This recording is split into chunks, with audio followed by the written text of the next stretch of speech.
Hey everyone, welcome to the Natural News. This is episode 4. Super happy to have all of y'all here today with me.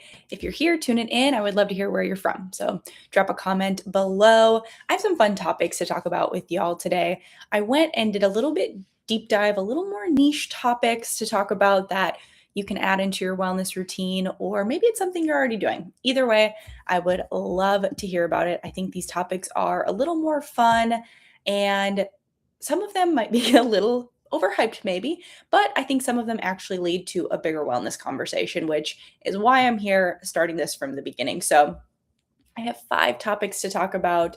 Before we start, this is educational content. I am not here to give medical advice. If you do have any questions, you can always talk to your physician. So, with a grain of salt there. But the first thing I want to talk about are something that I actually really love, which is a mineral mocktail. So this one is a little bit more cute and really on brand for our current wellness kind of atmosphere here, these mineral mocktails. If you haven't heard of this trend yet, it's basically taking a lot of good wellness things, pouring it into a drink, maybe putting it in a fun glass to just make it a little bit more fun and something that I like to add down to my wind down routine, just to kind of romanticize it a little bit, I guess. But they usually include things like sparkling water, magnesium, electrolytes, minerals, tart cherry juice, citrus. Really, you can add whatever you want to them. A lot of them do have little specific benefits depending on what you're making.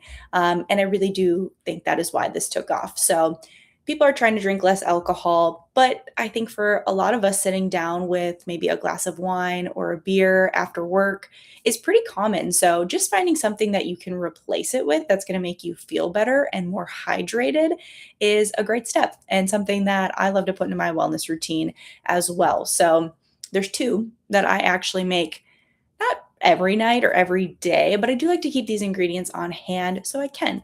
If you want more of the ingredients, I can do a separate video on that later. But the 2 that I really enjoy is going to be what has been known as the Sleepy Girl mocktail. This one does include tart cherry juice. I usually mixed it with a low sugar prebiotic soda, such as Olipop Poppy, one of those fan favorites. Maybe you add some coconut water for electrolytes. I like to add a little coconut milk to keep it on that creamier side. And then a lot of people use some form of magnesium here. Now, you can get magnesium in a powdered form, and that's fine. However, I've never tried that one. I usually just take my magnesium supplement with my Sleepy Girl mocktail. And this had been, for a while, it was something I was doing a lot more often, adding it into my wellness routine. Now, do I think that this is the answer to all of your sleep problems? Not necessarily, but I do think it's good to keep hydrated. Those ingredients are great for your body. Getting your magnesium in tart cherry juice is supposed to contain natural melatonin to help you fall asleep at night. So, if anything, it's just a little fun drink. Put it in a fun glass and have it before you go to bed. Now, the other one that I make is an adrenal mocktail. And this one, I add coconut water, citrus, usually oranges, some aloe vera juice, a little bit of sea salt. And I also like my drinks a little creamy. So I add a little coconut milk to this one as well. But these one are just good for supporting your system. I think with a lot of these trends, it's all about staying hydrated too. If you can have some sort of fun little drink other than water to keep you hydrated through the day, perfect. I recommend adding it in right away. And I do have a few studies that I can link for this one. But one review says here that generally people need about 2 to 2.5 liters of water a day.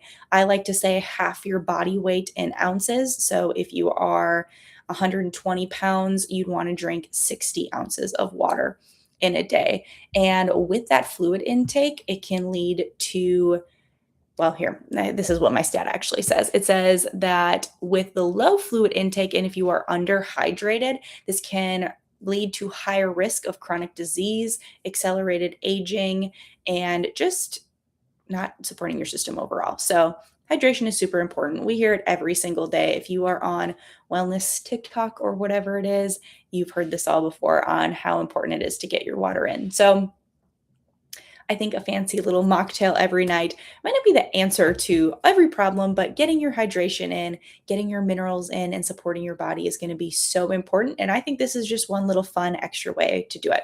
So let me add in that resource to the chat. Oh, and my resource is a little long here. Let me add this one in.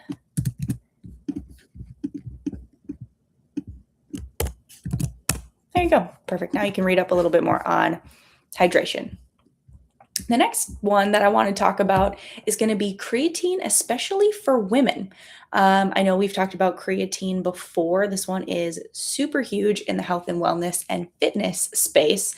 But for a long time, it's really just been boxed into gym culture, weightlifting, getting those big muscles and those gains. And a lot of people, like men and athletes, are using it more of a bulk to help them bulk, get muscles, and for our hardcore athletes. But that's really not what creatine is only used for. More women are talking about creatine. Not only does it help with that strength side of things and muscle support, but it does help with energy, performance, muscle recovery, and there are some cognitive benefits as well. And this is going to lead to just some pro aging benefits here. So that is why this topic is growing so much. And women are really starting to ask better questions when it comes to supporting ourselves, supporting energy, and really just trying to stay as healthy and strong as long as possible. And when they start to wait a little bit later in life, not that it's too late, but if you would have started these things a little earlier, it would have helped to support you overall. And so this actually lines up with what research is showing. One study here found that creatine can support muscle strength, exercise performance, and body composition, especially when it's paired with resistance training. It also points out that women typically have a lower baseline intramuscular creatine levels, which is why this explains why this conversation is picking up so much. So I do think this trend is super interesting. I think creatine is great, and we do have some on thenatural.com. So if you have questions, you're trying to find the right one for you, you can head over there, drop it in the comments, or you can join the Natural Wellness Collective. I'll get that link dropped in here in just a moment. And that is our private group where you can go in. We have meal plans, a weekly guide, some challenges going on in there. And so I'll send that link over after this. But when it comes to creatine, I do think this trend is worth paying attention to, not because, or not, let me back up. Not because everyone needs to run out and buy creatine, but it does show that there are really some benefits for pro aging in the long run. So, again, if you have any questions, throw that in the chat or hop over to the Natural Wellness Collective. I do have a resource that I'll drop in the chat for you there that you can read up a little bit about. For you, if you want to make that decision and go get some creatine. The next thing I want to talk about is kind of another one of those things that seem to be a little bit weird wellness trend on the internet, but a lot of people swear that it really has some truth to it. So the third thing that I do want to talk about is mouth taping. So this might be one of the best examples of a little internet wellness hack that has turned into a really huge deal. So mouth taping is going to be exactly what it sounds like.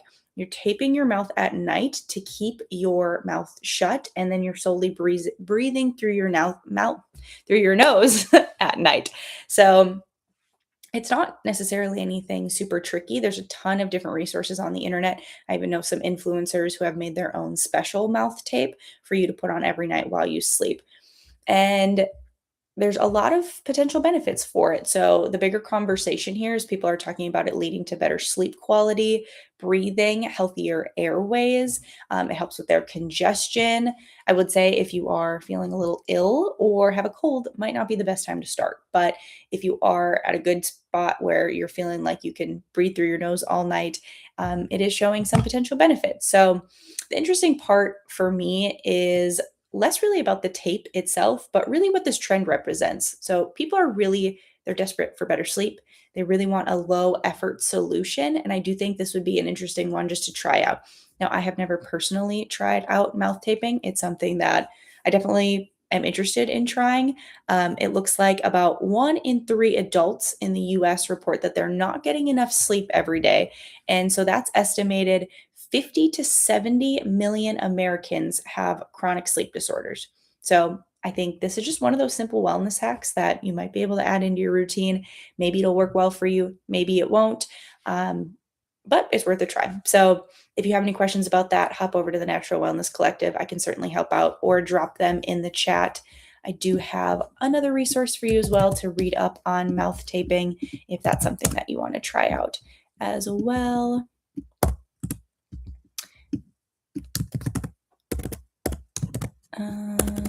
Here we go. There we go. Just got that one sent in for you. So if you have any questions on mouth taping, that is a good resource to take a look at. On to our next topic. We have number 4 is going to be about cortisol face because this one really did explode online and it's a perfect example of how wellness language can spread faster than the actual wellness content. So if you're hearing this phrase, a lot of people describe like facial puffiness or swelling and they're blaming that on their stress and their cortisol.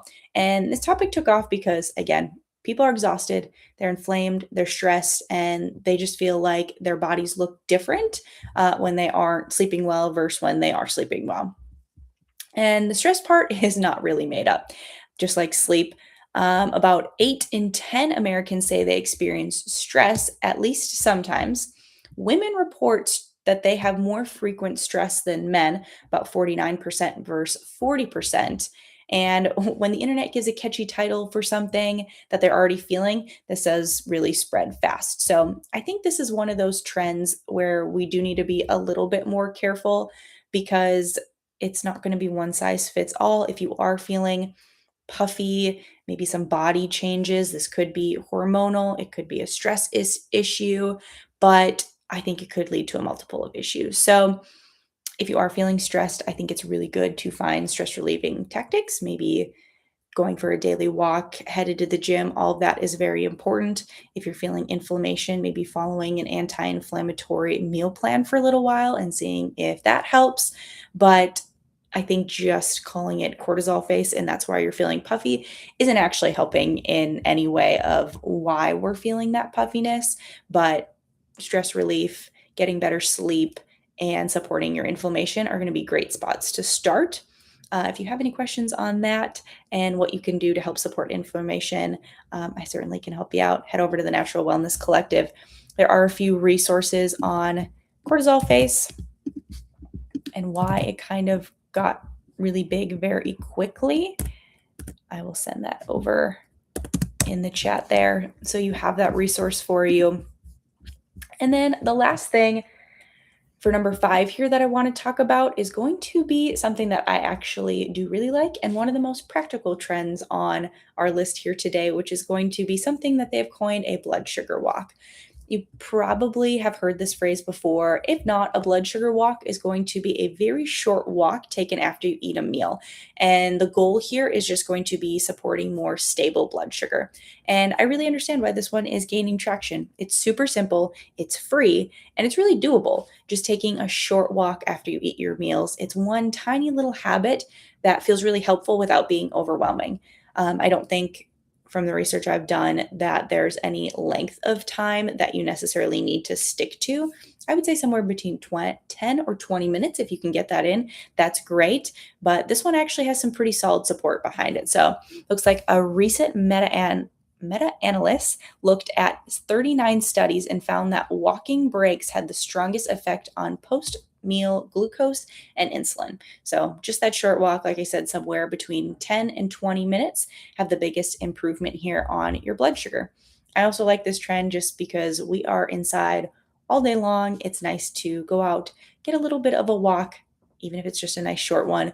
Do what you can. If you're in an office, maybe you just take a little lap around the office. If you're at home working, then maybe it's a little lap around your building, your house, your neighborhood, whatever it might be. I really think that people really are wanting fewer crashes, and having steadier blood sugar is really going to be able to support that. So I like this habit. I think it's a little name added to just going out and getting some movement. So blood sugar walks are trending because people are really looking for wellness habits that are simple, low pressure, easy to repeat. I do have the study that I mentioned earlier, so I will link that in there that you can take a look at. And perfect. Those are our 5 fun little wellness trends of the day.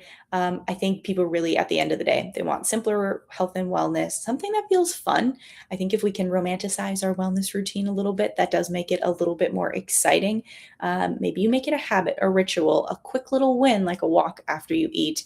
That's why these trends catch on. They're not necessarily new, they're always changing, and they're not necessarily always revolutionary. It's something just slow, easy, attainable to help with stress, hydration, sleep, energy, and aging. So, thank you for joining me today. If you do want to go deeper on any of these topics, like I mentioned before, we do have our Natural Wellness Collective group that is over on School. Let me grab you the link for that.